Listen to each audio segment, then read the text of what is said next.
Welcome to my place. Here it is, easy oven bake, autumn vegetables and sausage with some nice relish.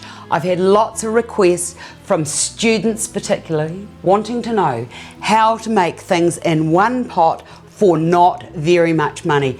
I have got you covered. Right, this is what we need. In here I've got an oven tray and I've lined it with some baking paper. Tip, means you don't have to scrub it at the end of the meal. I love that. Right, I've got a whole heap of beautiful vegetables. Let me just bring them over. I want you to know that all of these vegetables, especially very highly coloured vegetables, will stop you getting cancer. And we don't want cancer, do we? So the more vegetables you can get, the more colours, the more green, the better it's going to be for your longevity and for health. And the other little tip I want to share with you is buy your vegetables and eat whatever you're eating in the season that it has grown. It's always cheaper. And if you're still not sure, when you go to the supermarket, have a look at what's plentiful and it will usually be cheap. Right, this is what we have to do.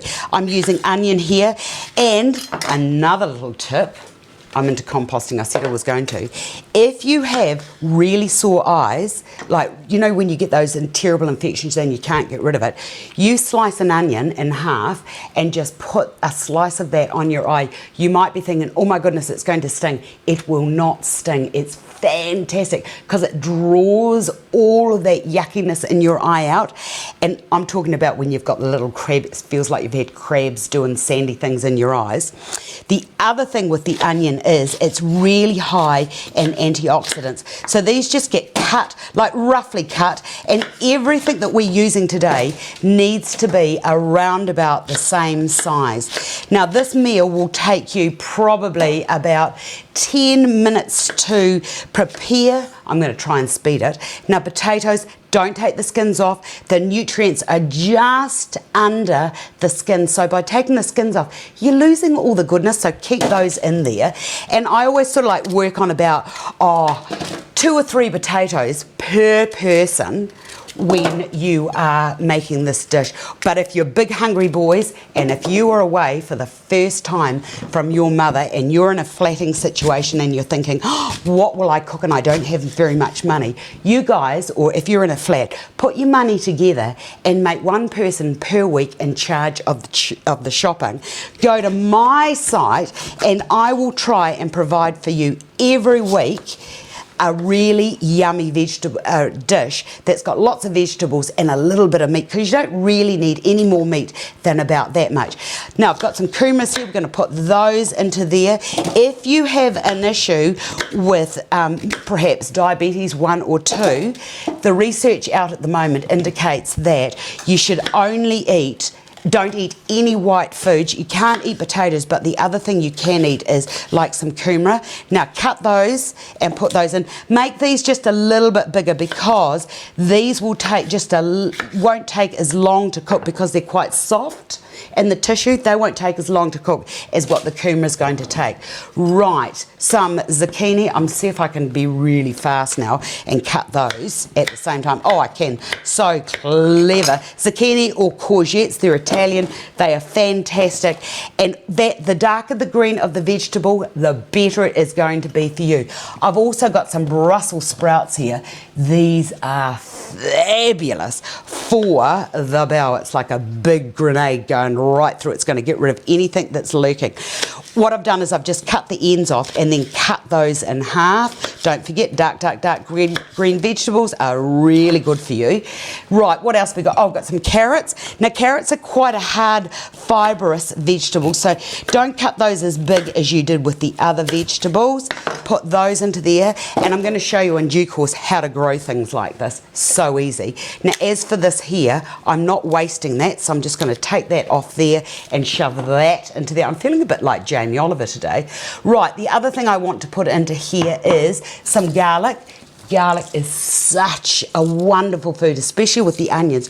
They've got a wonderful acid in it that's really good as like an antibacterial form. There's more to that story, but I haven't really got time for that.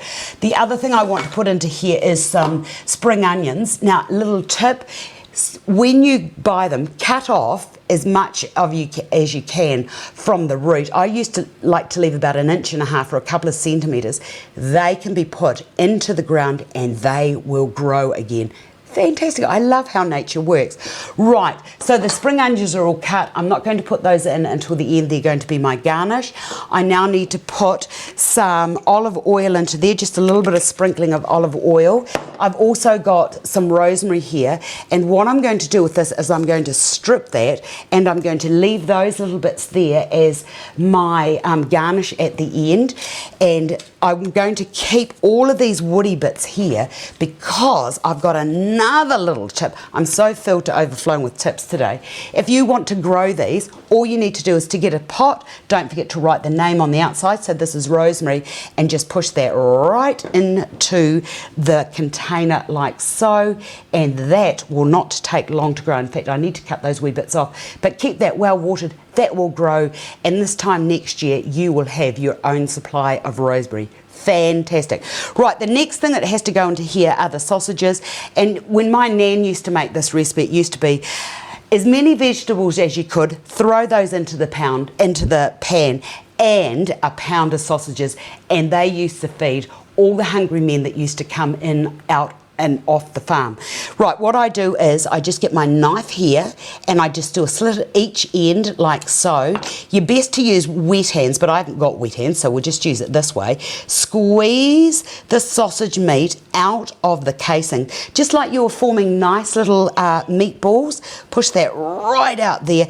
And anyway, I don't know what these are, and I don't actually want to eat them because I can't identify what it is. That's another thing for longevity and good health. Don't put that in with your compost because, oh, I did put a bit in there.